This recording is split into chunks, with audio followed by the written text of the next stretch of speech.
Good morning, students.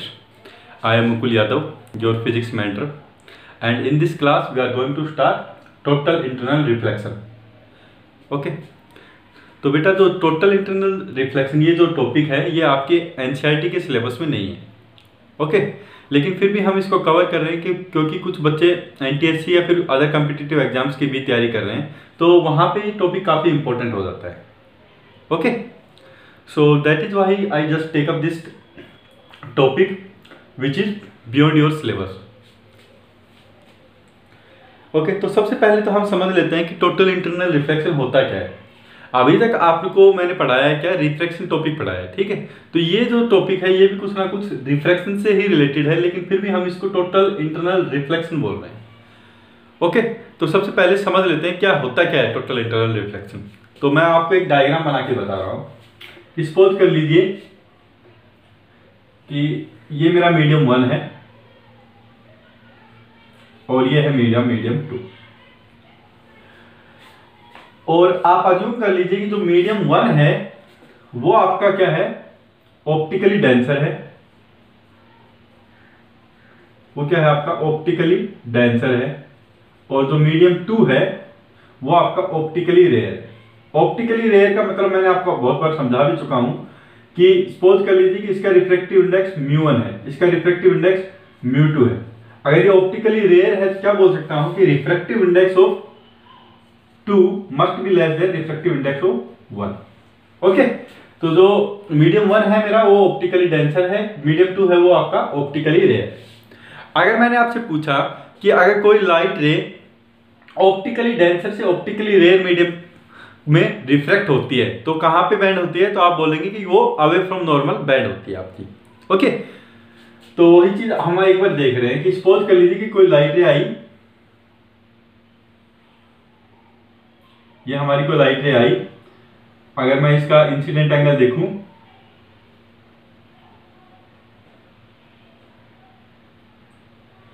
तो ये मेरा हो गया क्या, इसका इंसिडेंट एंगल आई. अगर ये ऑप्टिकली डेंसर से रेयर मीडियम की तरफ आ रही है, डेंसर से रेयर की तरफ आ रही है, तो आपको पता ही कहां पे बैंड होगी. ये तो लेट्स से ये है इसका ओरिजिनल पाथ, तो आप बोलेंगे कि ये जो लाइट रे है ये away from the normal band होगी. तो कुछ ऐसे चली जाएगी लाइट रे.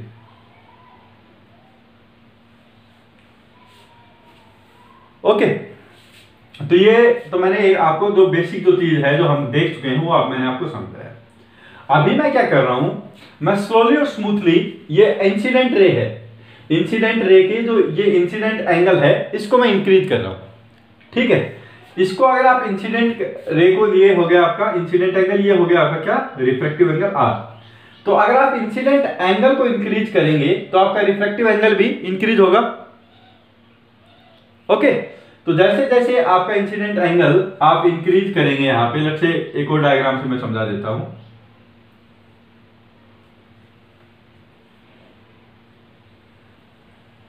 कि अगर आप इंसिडेंट एंगल जो आपका है वो इंक्रीज कर दिया आपने, तो लेट्स से ये मेरी कोई इंसिडेंट रे थी और यहां पे आपने इंसिडेंट एंगल क्या कर दिया, आपने इंक्रीज कर दिया.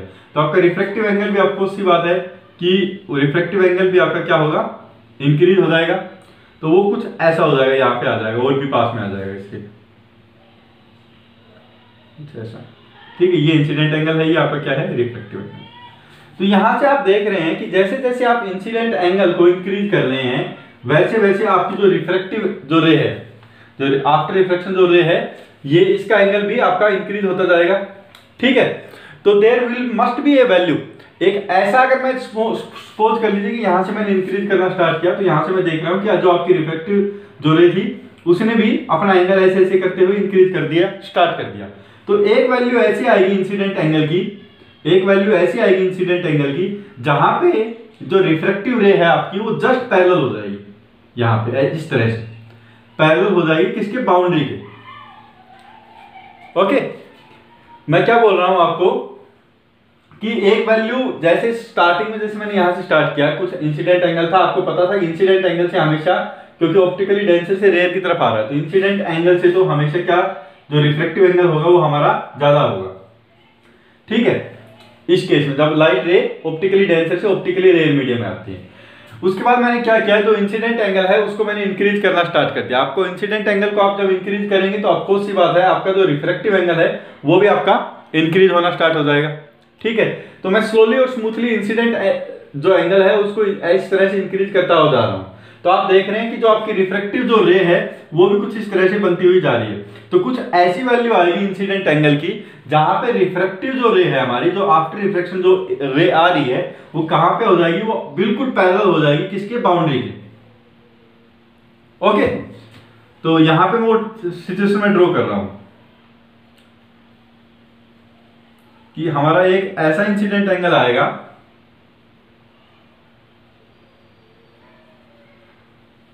एक ऐसा इंसिडेंट एंगल आएगा,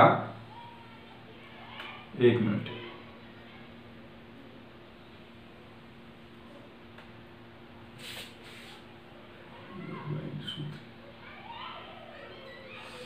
कैसा बन रहा है आज,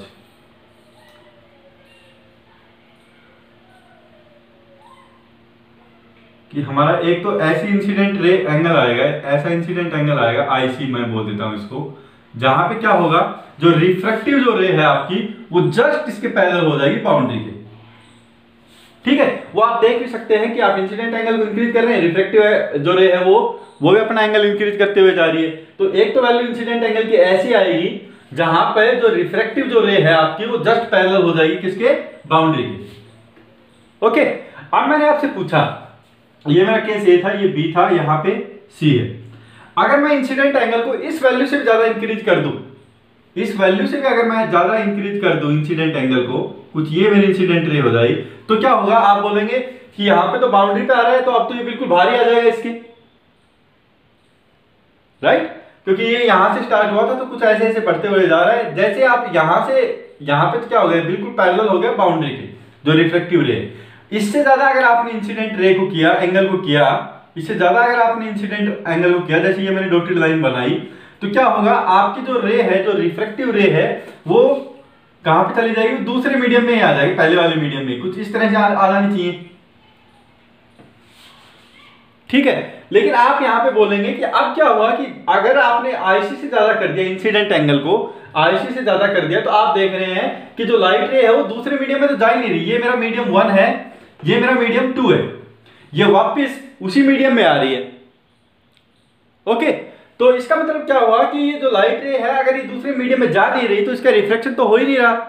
तो यही तो सिचुएशन होती है किसके अंदर, रिफ्लेक्शन के अंदर। तो रिफ्लेक्शन के अंदर आपको पता है कि लाइट रे यहां पे स्ट्राइक की और वापस मुड़ गई सेम मीडियम में, तो यहां पे भी तो सेम ही सिचुएशन होगी।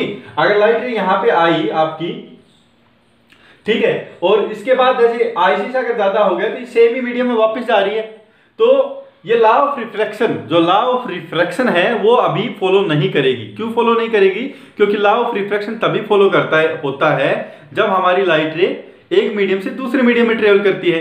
लेकिन जब एंगल आपका आईसी से ज्यादा हुआ तो आपका क्या हुआ, जो लाइट रे है वो दूसरे मीडियम के अंदर जा ही नहीं रही है, वो सेम मीडियम के अंदर वापस आ जाती है। तो आपका लॉ ऑफ रिफ्लेक्शन वैलिड नहीं होगा। यहाँ पे क्या अप्लाई होना स्टार्ट हो जाएगा, आपका लॉ ऑफ रिफ्लेक्शन अप्लाई हो जाएगा यहाँ पे, क्योंकि लाइट रे स्ट्राइक करके उसी मीडियम में वापस जा रही है। तो अगर मैं बोल दूं आईसी से अगर ये जैसे थोड़ा सा भी ज्यादा किया आपने, तो लाइट रे सडनली क्या करेगी, ये जो भी एंगल आया यहाँ पे ये वापस उतने ही एंगल से वापस मुड़ जाएगी। ओके, तो इस सिचुएशन को भी मैं एक और डायग्राम से समझा देता हूं। तो ये हमारा डायग्राम कौन सा हो गया, सी। अगर मैं वो बात करूं डी का, अगर आपका आईसी से ज्यादा हुआ इंसिडेंट एंगल, तो ये मेरा मीडियम 2 है, ये मेरा मीडियम 1 है। आपका जो एंगल है वो किससे ज्यादा हो गया, वो सपोज कर लीजिए कि वो आपका हो गया क्या, आईसी से ज्यादा हो गया। तो अभी आपको पता है कि आईसी से अगर ज्यादा हो गया तो जो रिफ्रैक्टिव जो रे है वो दूसरे मीडियम में जाएगी नहीं, दूसरे मीडियम में नहीं जाएगी, तो इसका मतलब सेम मीडियम में वापस आएगी। अगर सेम मीडियम में कोई भी लाइट रे वापस जा रही है तो वो कहां पे क्या हो रहा है, वहां पे रिफ्लेक्शन हो रहा है, रिफ्रैक्शन नहीं हो रहा है। अगर रिफ्लेक्शन हो रहा है तो आपको पता है कि law of reflection he valid होगा। अगर ये मेरा एंगल आई है जो किससे बड़ा है,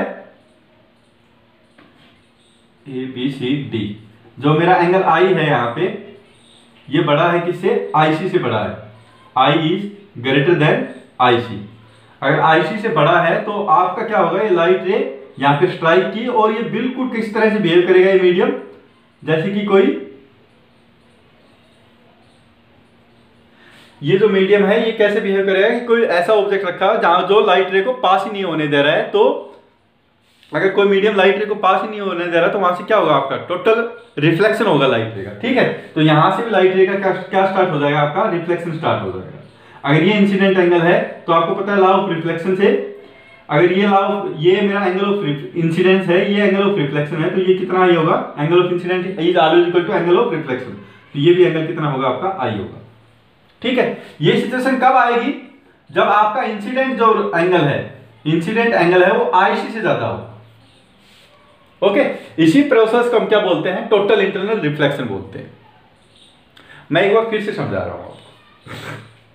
जहां से हमारी ये मेरा ऑप्टिकली डेंसर मीडियम है, ये ऑप्टिकली रेयर मीडियम है। आपको क्या पता है कि ऑप्टिकली डेंसर से ऑप्टिकली रेयर मीडियम में जब भी कोई लाइट रे ट्रेवल करती है तो ये हमेशा क्या करती है, ऑप्टिकली डेंसर से ऑप्टिकली रेयर मीडियम में अगर कोई लाइट रे ट्रेवल करती है तो आपको पता है ये हमेशा बेंड होती है अवे फ्रॉम द नॉर्मल। तो वही चीज मैंने किया कि कोई इंसिडेंट एंगल था, ये डेंसर मीडियम है, ये रेयर मीडियम है, तो हमने देखा कि ये अवे फ्रॉम द नॉर्मल क्या होगी, आपकी बैंड। ये तो इसका ओरिजिनल पाथ था ये डॉटेड वाला, और ये away from the normal band हो गई। अभी मैं क्या कर रहा हूं, slowly and smoothly I am just increasing this angle of incident. ठीक है, तो हमारी लाइट रे इस एंगल से आई, स्टार्टिंग में सपोज कर ली कि आपकी जो लाइट रे है उसका इंसिडेंट एंगल आपने धीरे धीरे करके बढ़ाना स्टार्ट कर दिया। तो आप जब बढ़ाना स्टार्ट करेंगे तो सपोज कर लीजिए कि ये कोई इंटरमीडिएट सिचुएशन है, तो आपने इंसिडेंट एंगल को बढ़ाया, वहां पे आपने देखा कि जो रिफ्लेक्टिव एंगल है, जो रिफ्लेक्टिव रे है उसका भी एंगल बढ़ेगा और वो बिल्कुल पास हो जाएगी किसके, बाउंड्री के, यहाँ पे आपने देखा। ठीक है, अब आपने थोड़ा सा और इंसिडेंट एंगल को बढ़ाया तो आप क्या बोलेंगे कि जो रिफ्लेक्टिव जो रे आई हमारी वो बिल्कुल बाउंड्री पे ही पास आउट हो जाएगी इस तरह से। ठीक है, ये बाउंड्री के ऊपर ही इस तरह से पास, ये जो बाउंड्री है उसके ही पैरेलल हो जाएगी क्या, हमारी जो रिफ्लेक्टिव रे है। ठीक है, तो हमने आई को थोड़ा सा और बढ़ाया, इस वैल्यू को मैं बोल देता हूं आईसी। ठीक है, इस वैल्यू, ये जो वैल्यू आई इंसिडेंट एंगल की उसको लेट से मैं बोल रहा हूं आईसी। तो यहाँ पे क्या हो रहा है कि जो आपकी जो रिफ्रैक्टिव जो रे थी वो क्या हो रही है, 90 डिग्री पे बैंड हो गई पूरी की पूरी। ये हमारा नॉर्मल है, ये इस तरह से बैंड हो गई पूरी की पूरी 90 डिग्री पे। ठीक है, अगर आप आईसी को इससे ज्यादा बढ़ाएंगे तो आपको क्या पता है कि ऐसे ऐसे करते हुए बढ़ते हुए जा रही है, तो अभी तो इससे अगर ज्यादा बढ़ा दिया तो आपको पता है कि जो हमारी इंसिडेंट जो रिफ्रैक्टिव रे है वो सेम मीडियम में वापस चली जाएगी। ठीक है, अगर हमारी रिफ्रैक्टिव रे है वो दूसरे मीडियम में जा ही नहीं रही है तो वो रिफ्रैक्टिव रे आप बोल ही नहीं सकते। रिफ्रैक्टिव रे तभी बोल सकते हैं जब लाइट रे एक मीडियम से दूसरे मीडियम में ट्रेवल कर रही है। तो इसका मतलब यहां से जो लाइट रे आई ये सेम मीडियम में दूसरे मीडियम में घुस ही नहीं रही है, सेम मीडियम में वापस लौट रही है। ठीक है, तो आप बोलेंगे फिर अगर जो लाइट रे है वो सेम मीडियम में वापस लौट जाती है तो वहां तो क्या हो गया आपका, वहां पे तो आपका रिफ्लेक्शन होगा, क्योंकि रिफ्लेक्शन भी तो सेम होता है कि अगर लाइट रे किसी मीडियम को या फिर पार्टिकल को स्ट्राइक किया और उसी मीडियम में वापस लौट गया। ओके, तो अगर वैल्यू आपकी आई से ज्यादा होगी, ठीक, सॉरी आईसी से ज्यादा होगी इंसिडेंट एंगल की, तो आपका क्या होगा, वहां पे रिफ्लेक्शन होगा। तो वहां पे क्या रूल वैलिड होगा आपका, वहां पे जो रूल वैलिड होगा वो कौन सा वैलिड होगा, आपका लॉ ऑफ रिफ्लेक्शन वैलिड होगा वहां। ठीक है, तो ये वाली जो सिचुएशन है वो है I is greater than IC, तो यहां पे क्या हो रहा है, आपका टोटल रिफ्लेक्शन हो रहा है लाइट रे। ओके, इसी प्रोसेस को हम क्या बोलते हैं, इसी प्रोसेस को हम बोलते हैं टोटल इंटरनल रिफ्लेक्शन, क्योंकि यहां से लाइट रे आई और इसका इंटरनली इसी मीडियम ने क्या कर दिया, यहां पे रिफ्लेक्ट कर रहा है इसको। ओके, दूसरे मीडियम में जा ही नहीं रही है। So I hope this concept is clear to you कि क्या हो रहा है यहां।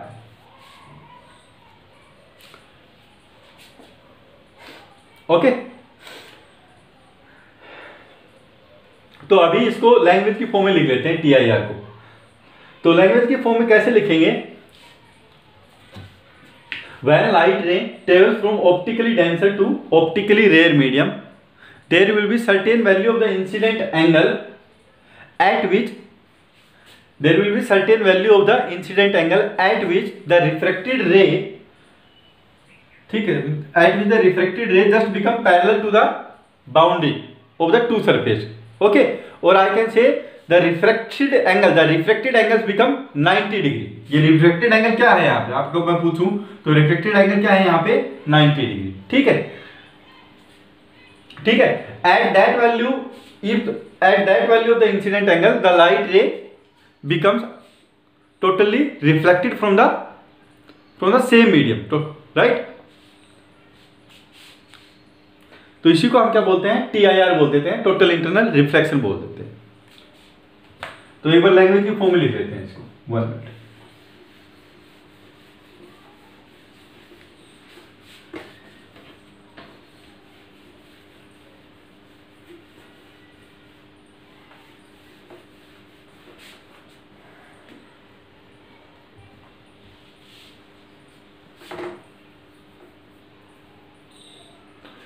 So when light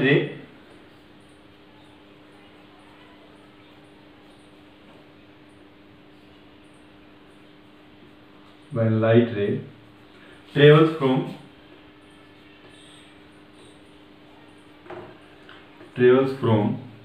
optically denser to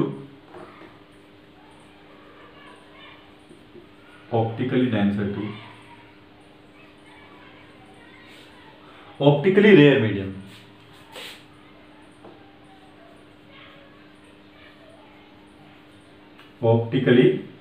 medium, then at a certain value of incident angle,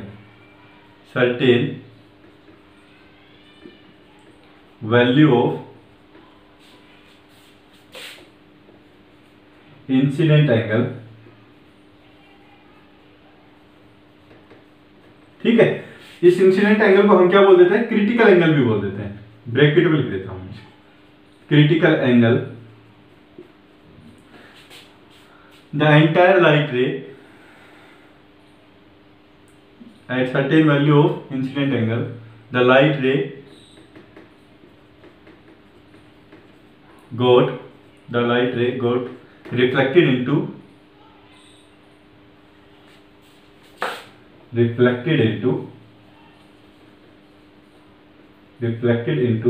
the same medium,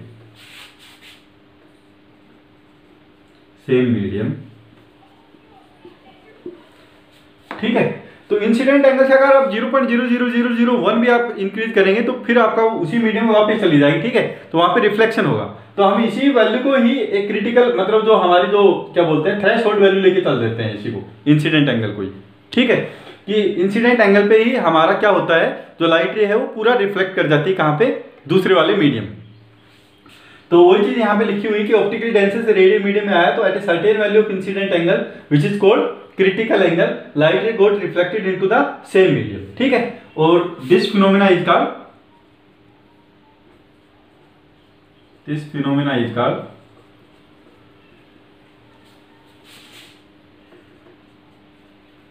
total internal reflection.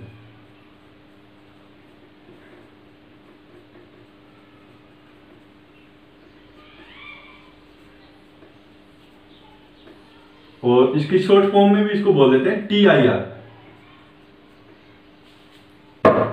Okay, अगर मेरे को value निकालनी है क्रिटिकल एंगल की, इंसिडेंट एंगल की क्या वैल्यू होनी चाहिए कि पूरा का पूरा जो लाइट रे है वो सेम मीडियम में रिफ्लेक्ट हो जाए।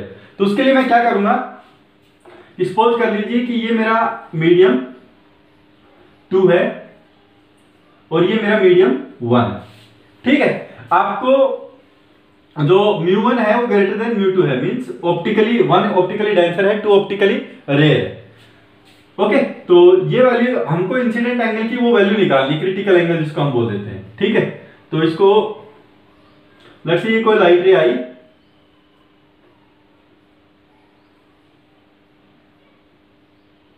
अब आपको पता है इस वैल्यू के ऊपर क्या होता है, क्रिटिकल वैल्यू के ऊपर, इंसिडेंट एंगल के ऊपर जो लाइट रे है वहां पे जो रिफ्लेक्टेड रे है उसका जो रिफ्लेक्टेड एंगल है वो क्या हो जाता है आपका 90 डिग्री, ये बिल्कुल पैरेलल हो जाती है किसके, सरफेस के।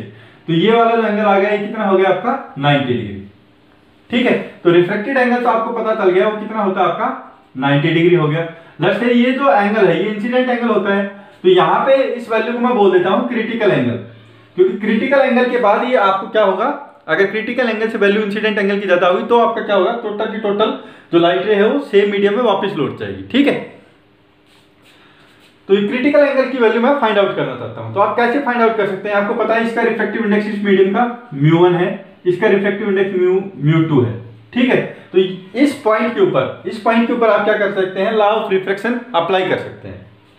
Now from law of refraction और स्नेल्स लॉ से मैं क्या बोल सकता हूं,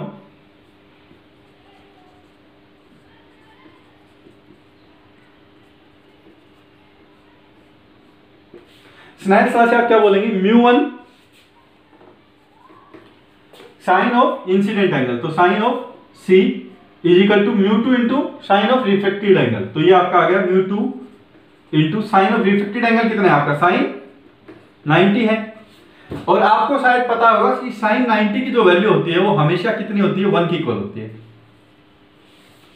ओके, तो यहां पे आप लिख सकते हैं क्या, μ1 sine of C is equal to μ2।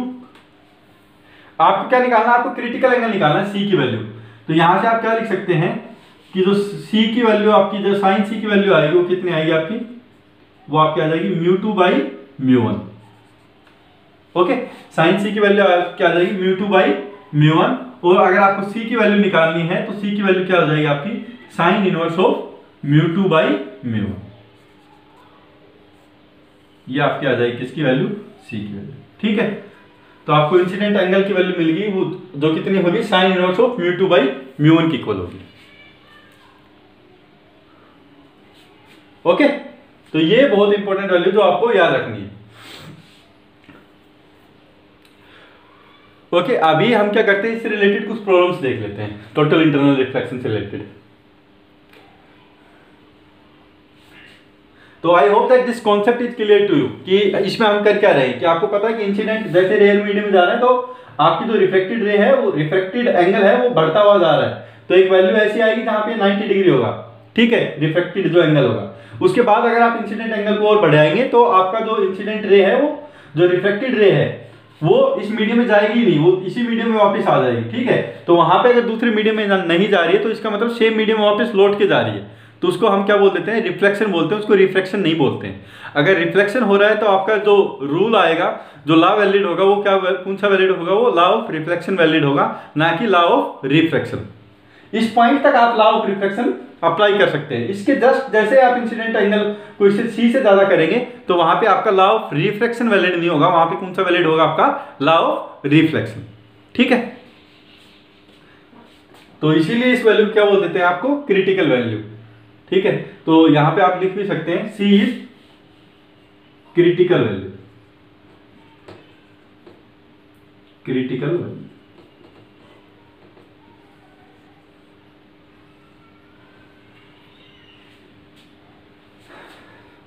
Okay,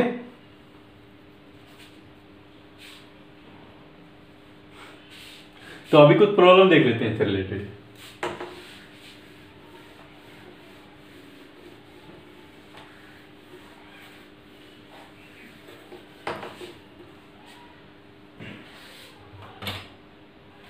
आपको दिया हुआ है कि find the value of critical angle for glass water interface, refractive index of glass is given to you and water is given to you.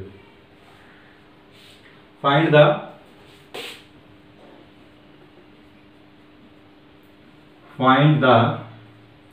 critical angle, find the value of critical angle, find the value of critical angle,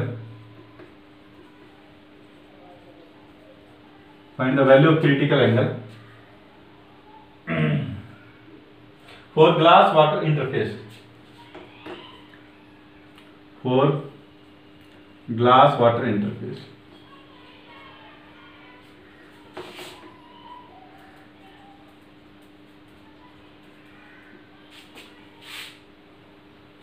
Refractive index of glass is given to as 3/2 and water is given to as 4/3. Refractive index of glass is given to as 3/2 and refractive index of water is given to as 4/3। ये आपको दिया हुआ है। ठीक है, आप एक काम कीजिए, जब आप ये कर रहे हैं प्रॉब्लम को एक बार खुद से कीजिएगा। ठीक है, उसके बाद आप इसका सॉल्यूशन देखिएगा। तो सबसे पहले तो आपको निकालना है critical angle of glass water interface. तो आपको ये चीज पता होना चाहिए कि किस मीडियम से लाइट अगर ट्रेवल करे कि उसका टोटल इंटरनल रिफ्लेक्शन हो। ठीक है, टोटल इंटरनल रिफ्लेक्शन हो। तो मैंने आपको बताया था कि जब लाइट रे डेंसर से रेयर की तरफ जाती है तभी उसका TIR हो सकता है, टोटल इंटरनल रिफ्लेक्शन हो सकता है। तो अगर मैं पूछूं आपको डेंसर मीडियम कौन सा है इसमें, तो आप बोलेंगे कि डेंसर मीडियम हमारा ग्लास है, इसका रिफ्रैक्टिव इंडेक्स 1.5 है और इसका 1.33 है। तो ये तो आपका हो गया ऑप्टिकली रेयर मीडियम, जिसको मैं बोल देता हूं म्यू ऑफ वाटर, और ये हो गया ऑप्टिकली डेंसर जो आपका हो गया म्यू ऑफ ग्लास। तो आपको क्या निकालना है, क्रिटिकल एंगल निकालना है। तो क्रिटिकल एंगल वैसे C मान लीजिए आप यहाँ पे, ये हो गया क्या क्रिटिकल एंगल। क्रिटिकल एंगल पे क्या होता है, जो आपका रिफ्रैक्टेड जो एंगल है, जो रिफ्रैक्टेड एंगल वो कितना हो जाता है आपका 90 डिग्री। ये आपका हो गया क्या 90 डिग्री। ठीक है, आपको ये फॉर्मूला भी याद रखने की जरूरत नहीं है, आपको जस्ट कंसेप्ट पता होना चाहिए कि इसमें होता क्या है, क्रिटिकल एंगल में होता क्या है। क्रिटिकल एंगल पे आपकी जो रिफ्लेक्टेड रे है वो पैरेलल हो जाती है सरफेस के, दैट मींस रिफ्लेक्टेड जो एंगल है वो 90 डिग्री हो जाता है आपका। अब आप यहाँ पे स्नेल्स लॉ डायरेक्टली अप्लाई कर लीजिए। फ्रॉम स्नेल्स लॉ क्या बोल सकता हूं मैं,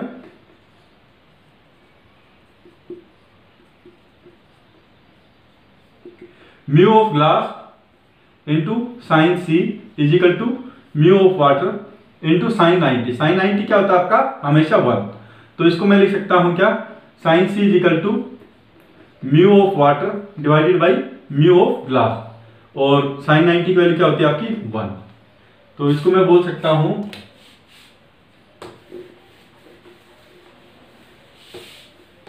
साइन C को मैं अगेन क्या लिख सकता हूं, sine C is equal to mu of water आपको दिया हुआ है 3/2, sorry 4/3, and mu of glass आपको दिया हुआ है 3/2, तो 2 ऊपर चला जाएगा। तो ये आपका हो जाएगा क्या 8/9। तो C की वैल्यू कितनी आ जाएगी आपकी, sine inverse of 8/9। This will be your answer.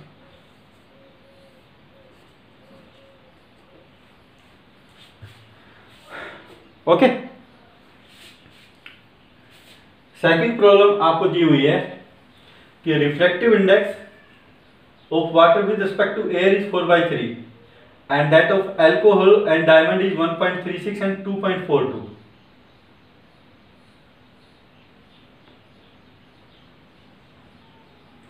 तो थोड़ा सा लेंथी प्रॉब्लम है सेकंड वन, तो ये आप नोट डाउन कर लीजिएगा।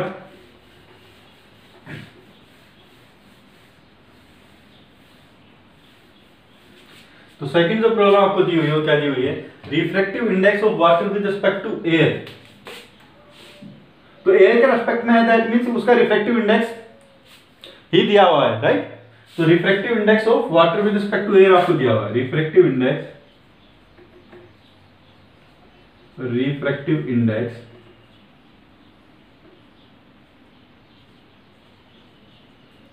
Of water with respect to air, with respect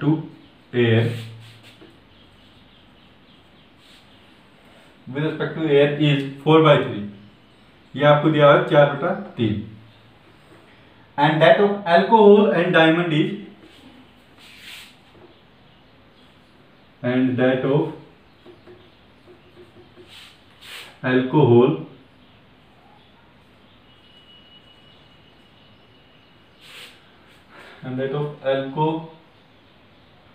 and diamond is 1.36 and diamond is 1.36 and 2.42।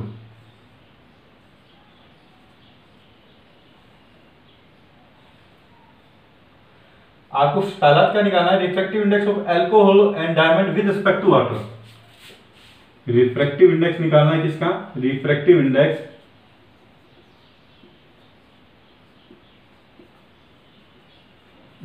Of alcohol and water,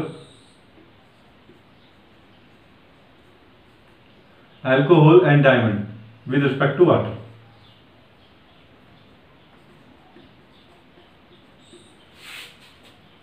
with respect to water, एक तो आपको ये पार्ट निकालना है। दूसरा आपको क्या बोलना है, what will be the value of critical angle for alcohol water and diamond water surface. Critical angle निकालना है। Critical angle, what will be the value of, what will be the value of critical angle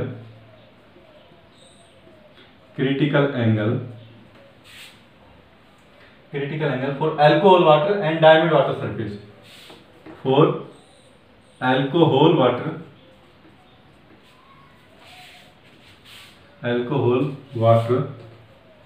and diamond water surface।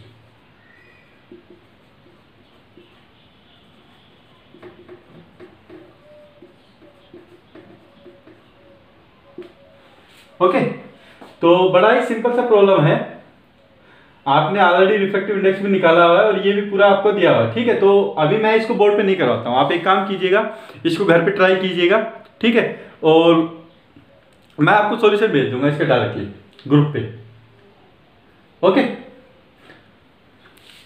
तो अगर यहां तक आपको कोई भी doubt है तो आप मेरे से पूछ सकते हैं। Okay then, thank you.